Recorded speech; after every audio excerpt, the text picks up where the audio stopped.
Se eu disser para vocês que o mundo está morrendo, vocês acreditam? O mundo, tudo que foi criado, né? Tá ou não? Está. Né? O mundo está morrendo. É um alerta que muitos estão fazendo, né? Muitos cientistas estão dizendo que o mundo está morrendo, né? Camada de ozônio, né? A temperatura subindo, né? As geleiras vão se derreter e tantas outras coisas, né? Mas isso é fato, né? É fato. E há muitas razões que justificam esta afirmação. Tá? O holocausto da ecologia, talvez aqui vocês não experimentem isto, né? Mas no Brasil, praias poluídas, rios poluídos, né? Extinção, várias espécies sendo extintas. Né? Hoje até mesmo o espaço sideral está poluído, né? Tantos satélites que foram enviados, que ficam por lá, né? Todos os destroços, né? Até isto, né? As doenças crescem de forma assustadora. Crescem mais doenças do que o progresso da medicina. Né? Então, nós podemos incluir nesta lista daquilo que está morrendo também, que é a pior morte, né? Que é a morte da moral, dos bons princípios, do caráter. Né? Eu não sei aqui, mas políticos no Brasil estão dizendo, não, político deve mentir mesmo, porque se não mentir não vai ser eleito. Né? Isso tem sido falado lá abertamente. Né? A educação, tão precária em todos os lugares. Né? Tudo aquilo que mata o pensamento, a criatividade, a inocência das crianças, né? Vícios, imoralidades e outras coisas mais. Né? Hoje em dia, né? O jovem quase não precisa pensar mais. Né? Por quê? Tem a inteligência artificial, né? Por que pensar? Só usar a inteligência artificial, você faz todos os seus trabalhos, né? Tudo aquilo que você quer. Sistema econômico, né? Quem é que pode controlar a economia global hoje, né? Um espirro que é dado lá na China tem repercussão no Brasil, né? Não estou falando da Covid, eu estou falando da economia agora, né? O dólar subindo, não sei se tem muito efeito aqui, mas tem um efeito tremendo no Brasil. Né? Um dólar quase R$6, já passou R$6. Né? Então, o sistema econômico também, tudo isso está sendo corrompido, né? Corroído. Né? Mas a pior morte é a morte da vergonha, do caráter, da moral, corrupção dos bons costumes. Né? Alguém já disse, o mundo é um lixo. Né? Algo que Deus criou, e quando ele criou, ele disse que tudo era bom. Mas o homem está destruindo. Né? Também a morte da fé, apostasia, decadência, falta de temor a Deus. Igrejas nos Estados Unidos morrendo, o número de crentes evangélicos decrescendo. O mundo está realmente numa UTI, podemos dizer, né? No estado terminal. Os brasileiros conhecem, né? Aquela famosa frase de Rui Barbosa, né?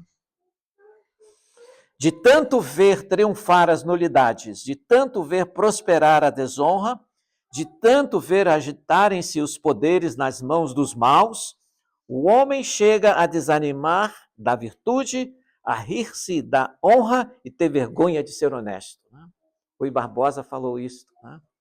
Um tempo atrás, muitos anos. E a pergunta que fica é: há esperança? Há esperança neste mundo? O desespero toma conta de muita gente. O que será do futuro? Que será dos meus filhos, dos meus netos, né, vivendo neste mundo tão corrompido? Né? Mas não será o homem que vai destruir o mundo. Pedro falou isso na sua carta. Né? Tudo está reservado para o fogo. Um dia, o Senhor mesmo vai destruir aquilo que ele criou, mas ele vai fazer tudo novo. Vai fazer tudo novo. Novos céus, nova terra. Ele vai fazer tudo novo. Então, a pergunta que fica é: há esperança? Sim e não. Para o crente no Senhor Jesus, nós temos uma esperança viva. Num mundo que está em estado terminal. Nós temos uma esperança viva num mundo que está morrendo. Por isso que Paulo, ao escrever a sua carta, 1 Coríntios 15, 19, ele nos adverte a não colocar a nossa esperança apenas aqui neste mundo que perece. E ele disse, se a nossa esperança em Cristo se limita apenas a esta vida, isto é, aqui na terra, somos o quê? Os mais infelizes de todos os homens. Nós, crentes no Senhor Jesus, já entregamos a nossa vida a Ele. Nós temos esperança neste mundo, porque o Senhor nos prometeu cuidado, proteção, suprimento. Mas a nossa esperança não está aqui neste mundo. Então nós temos essa esperança viva num mundo que está morrendo. É o que Pedro afirma na sua primeira carta, capítulo 1, começando no versículo 3.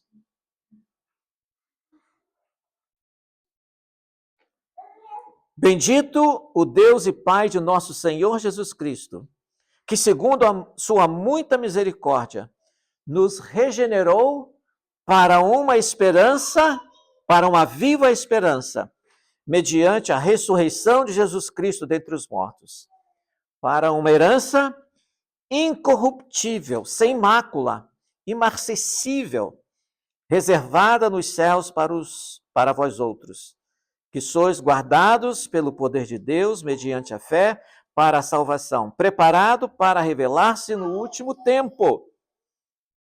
E o versículo 6, nisso exultais, embora no presente, por breve tempo, se necessário, sejais contristados por várias provações. Então, nós temos uma esperança viva neste mundo que está morrendo. E a nossa esperança, ela é garantida por causa da nossa regeneração. É o que o texto diz. Temos essa esperança, segundo a sua muita misericórdia, ele nos regenerou. Fomos ou somos nascidos de novo. O que aconteceu foi que, ao conhecermos o Senhor Jesus Cristo, nosso linguajar, nós nascemos de novo. Nos tornamos uma nova criatura. Então, esta esperança, ela é garantida por causa da nossa regeneração. A regeneração é a base da nossa esperança. Somos nascidos de novo, pertencemos agora à família do Senhor Jesus Cristo. Fomos gerados novamente, isto é, fomos transformados. Efésios 2, 1 e 2, capítulo 2, versículos 1 e 2, ele vos deu vida, estando vós mortos nos vossos delitos e pecados, nos quais andastes outrora, segundo o curso deste mundo, segundo o príncipe das potestades do ar, do espírito que agora atua nos filhos da desobediência. Nascemos de novo para uma novidade de vida e de posicionamento. A regeneração tem várias implicações para essa esperança. O fato de termos nascido de novo pertencemos à família de Deus, nós nos tornamos filhos de Deus. É o que diz lá em João 1:12. Fomos regenerados e agora nós somos nova criatura. É o meu? Pode desligar. Não é o Pedro que está ligando para mim, não. Não, é o Pedro falando, o apóstolo, né? Romanos 8:17. Se somos filhos, somos também herdeiros. Herdeiros de Deus, co-herdeiros com Cristo. Se com Ele sofremos, para que também com Ele sejamos glorificados. Porque somos filhos de Deus. Um dia nós vamos morar naquela casa, naquela morada que Ele está preparando para cada um de nós. João capítulo 14. Não se turbe o vosso coração, credes em Deus, crede também em mim, porque na casa de meu Pai há muitas moradas. Ele prometeu que Ele iria, voltaria e nos levaria para estar com Ele para sempre. Então nós temos essa esperança baseada nas promessas do Senhor. Vamos morar na casa do Pai, nesse lugar que Ele está preparando para nós. A nossa regeneração é permanente e imutável.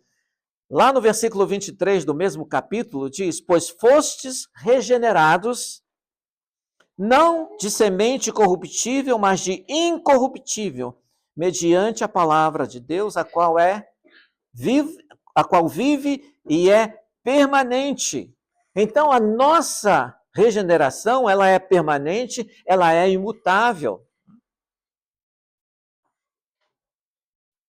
Temos essa esperança porque uma mudança radical ocorreu em nossa vida. Temos uma nova natureza. Temos a mente de Cristo. Mas isso não significa que a velha natureza não atua mais. Ela está ativa. Ela não foi totalmente erradicada. Por isso que Colossenses 3:5 diz: fazei, pois, morrer a vossa natureza terrena. Temos uma nova natureza. Ouvindo um pastor dos Estados Unidos, chamado David Jeremiah, ele diz que as duas naturezas estão ativas. Aquela que você mais alimenta, ela será dominante. Então, nós, como crentes no Senhor Jesus, temos que cada vez mais alimentar a nossa nova natureza através da palavra de Cristo, através da nossa comunhão com Ele, através da oração, através de uma vida íntegra diante do Senhor Jesus. Romanos 6:4-6 diz: fomos sepultados com Ele na sua morte pelo batismo, para que, como Cristo foi ressuscitado dentre os mortos pela glória do Pai, assim também andemos nós em novidade de vida. Sabendo isto, que foi crucificado com Ele o nosso velho homem, para que o corpo do pecado seja destruído e não sirvamos o pecado como escravos. Temos uma esperança viva, mas também nós temos uma responsabilidade de cada vez mais nos tornarmos semelhantes à pessoa do Senhor Jesus Cristo. O que em teologia sistemática é santificação. Temos que também nos santificar. Nós, como crentes, vivemos esse conflito ainda, né? Nova e velha natureza.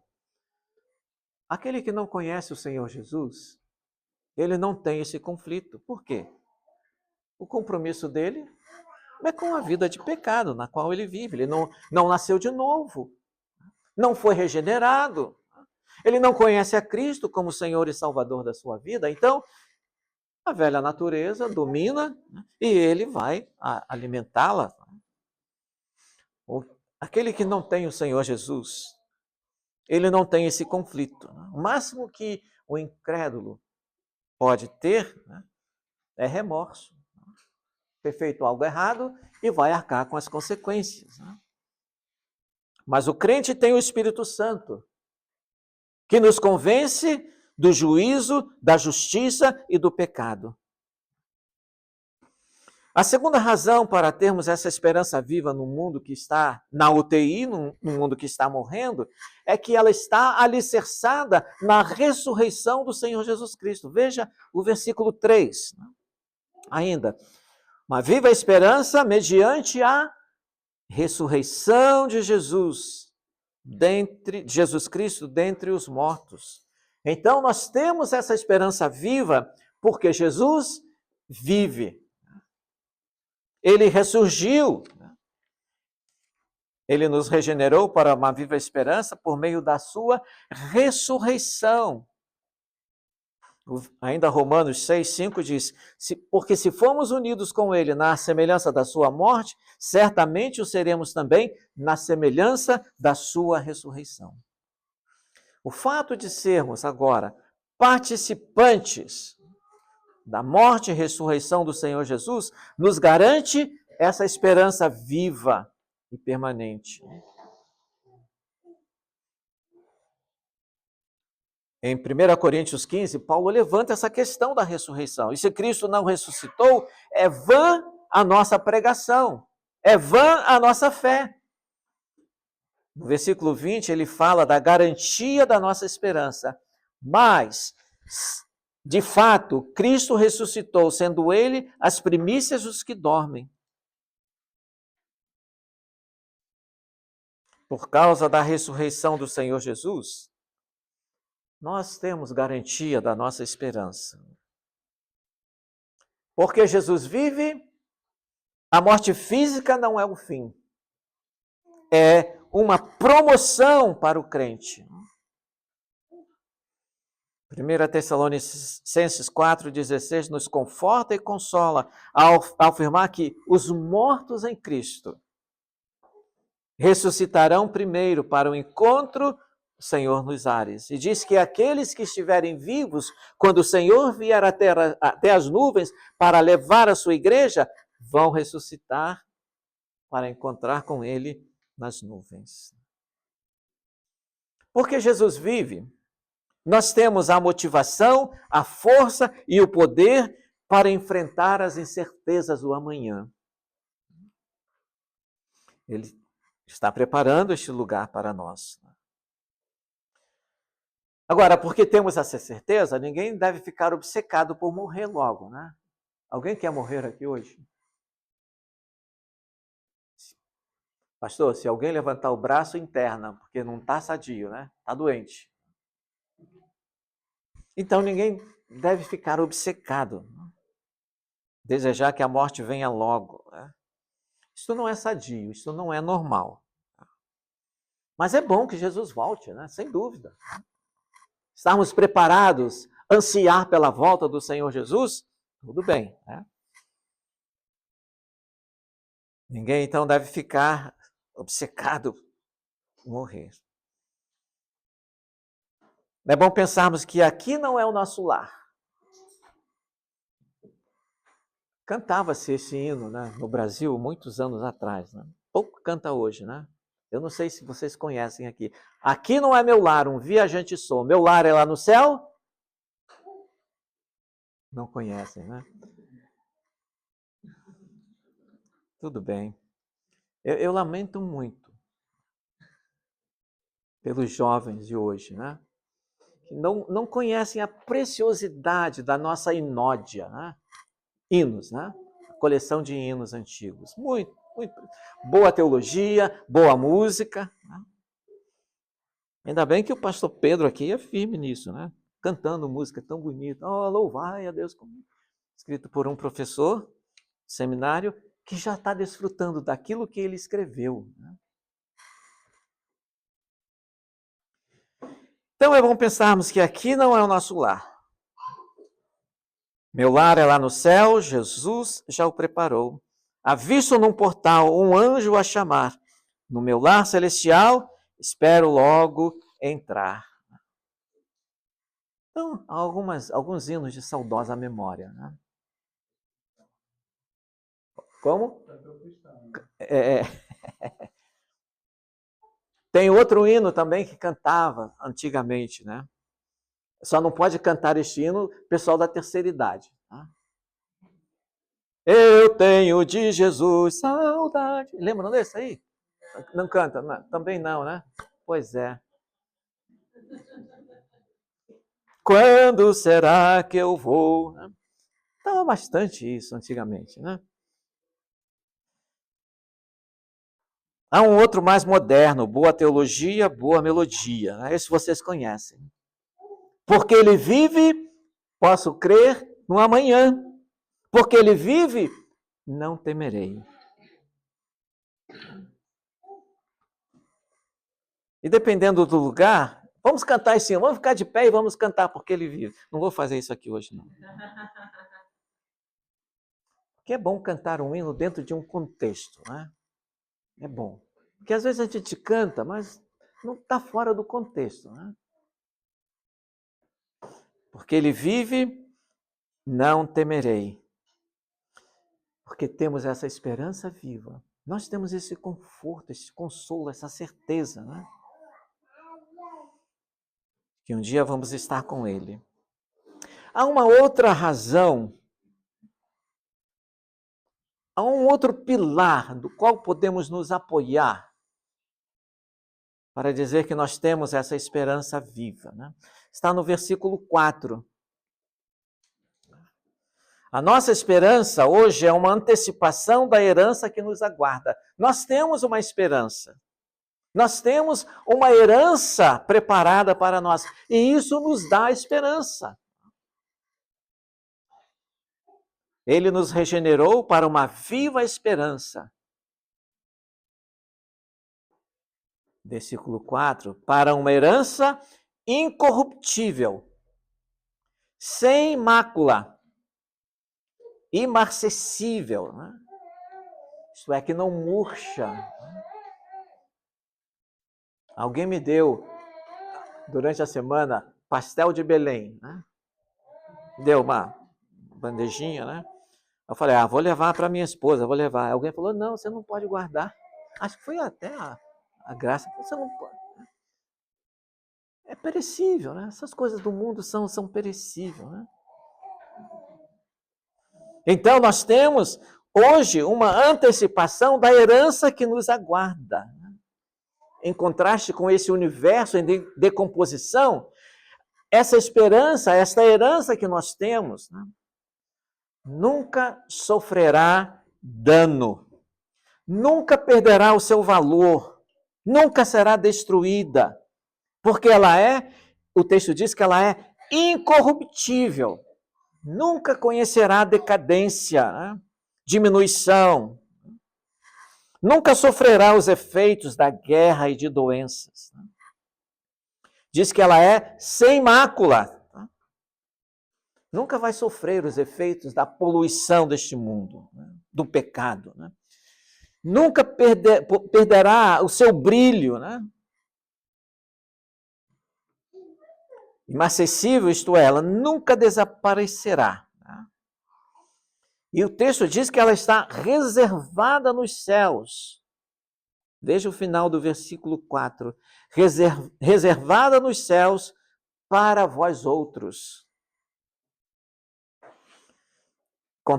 Que contraste com os tesouros deste mundo, que são perecíveis, né? Corruptíveis, cobiçados. Né?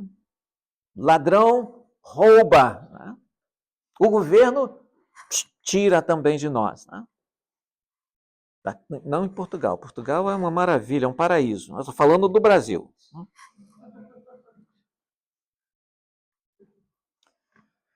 Foi por essa razão que o Senhor Jesus nos alertou em Mateus 6,19. Né? Não ajunteis tesouros na terra, onde a traça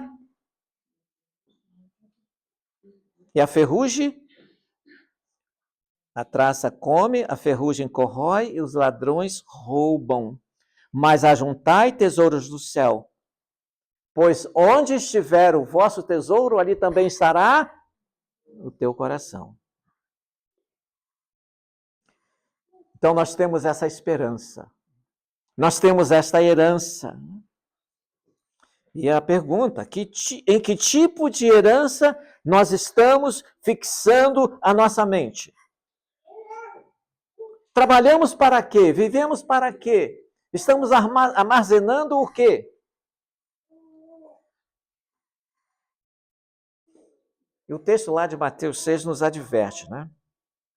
Fazer do comer, do vestir, do ter a prioridade da vida, rouba-nos a incapacidade de desfrutar antecipadamente da herança infinitamente maior que nos espera no céu.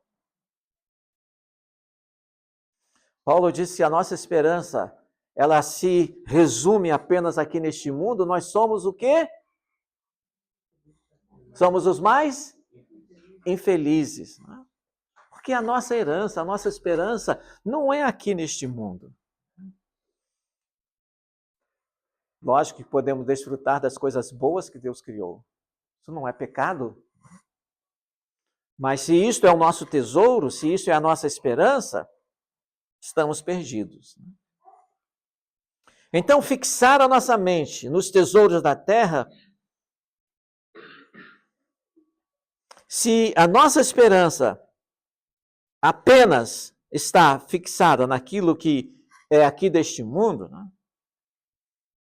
Paulo diz que nós somos os mais infelizes de todos os homens. Então, a nossa realização, a nossa felicidade, depende única e exclusivamente em colocar a nossa esperança na pessoa do Senhor Jesus.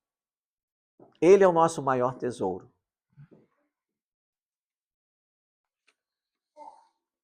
Ali na cruz, quando ele disse, está consumado, toda a provisão para a minha vida, para a sua vida, foi plenamente realizada.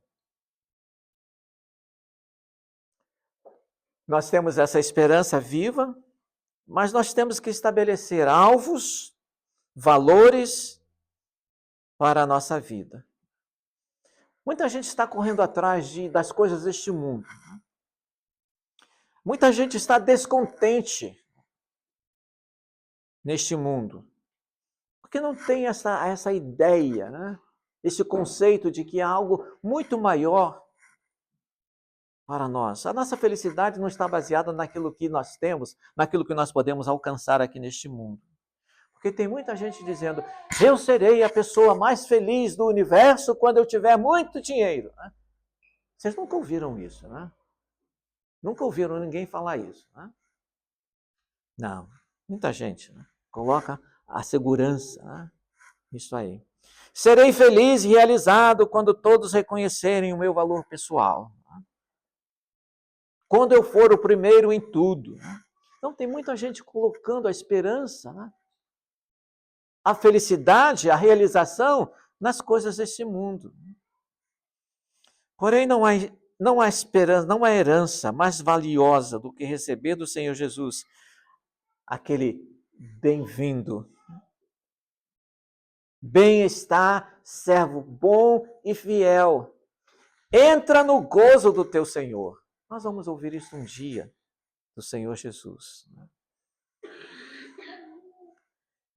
O que nos espera no céu é aquele lugar onde não há choro, não há morte, não há pranto, não há dor, não há doença.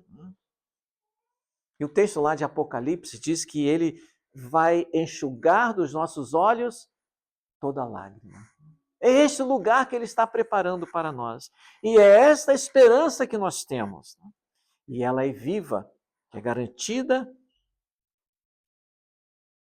pelo nosso novo nascimento, pela ressurreição do Senhor Jesus.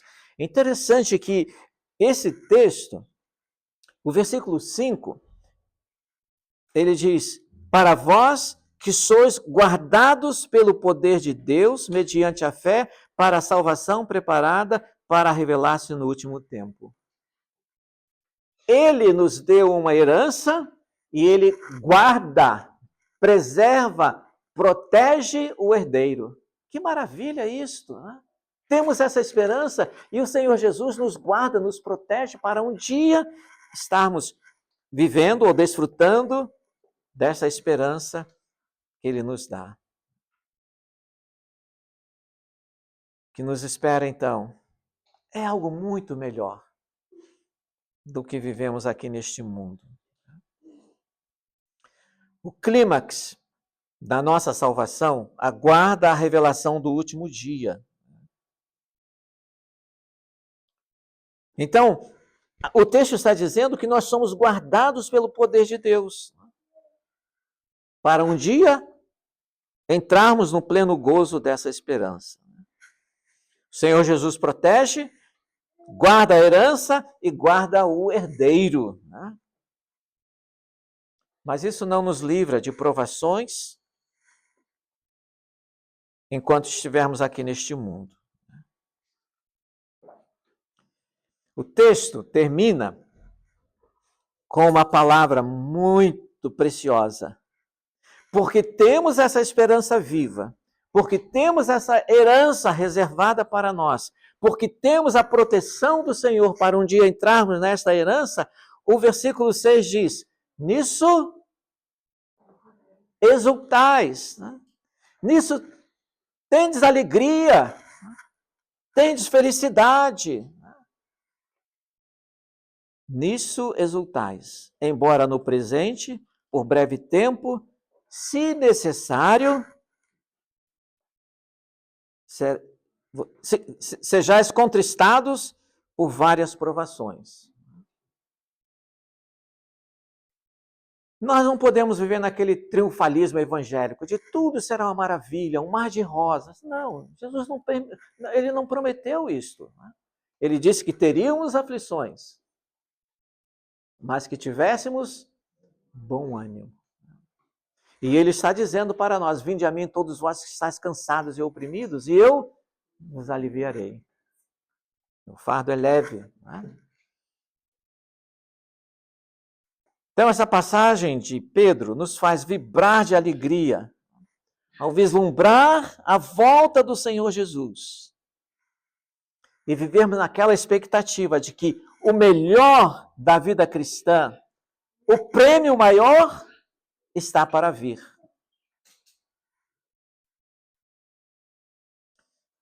E o apóstolo ainda nos diz o seguinte: visto que todas essas coisas hão de ser assim desfeitas, deveis ser tais como os que vivem em santo procedimento e piedade, esperando e apressando a vinda do dia de Deus, por causa do qual os céus incendiados serão desfeitos e os elementos abrasados derreterão. Nós, porém, segundo as suas promessas, esperamos novos céus e nova terra, nos quais habita a justiça. 2 Pedro 3, 11 e 13. Nós temos uma esperança viva num mundo que está no estado terminal. E ele nos protege, nos guarda para um dia desfrutarmos de pleno gozo. Vamos agradecer a Deus pela redenção que temos em Cristo Jesus, pela promessa de que neste mundo nós temos a esperança, de que um dia vamos desfrutar do melhor da vida cristã. Vamos orar mais uma vez e agradecer ao Senhor pela obra consumada na cruz do Calvário, que nos garante esta esperança viva neste mundo que está morrendo. Pai, muito obrigado. A Tua palavra nos conforta, a Tua palavra, Pai, nos consola, a Tua palavra nos dá esperança. Obrigado, Pai, pela vida de cada irmão que aqui está. Obrigado pelo ministério do pastor Pedro aqui nesta cidade, neste local. Pedimos, ó Pai, que vivamos pleno gozo dessa esperança que nós temos, contagiando também aqueles que nos cercam. Eles não têm esperança, mas que possamos compartilhar esta esperança que temos em Cristo Jesus com aqueles que nos rodeiam, em casa, na família, na vizinhança, na escola e no trabalho. Pedimos isto, Pai, no nome do Senhor Jesus. Amém.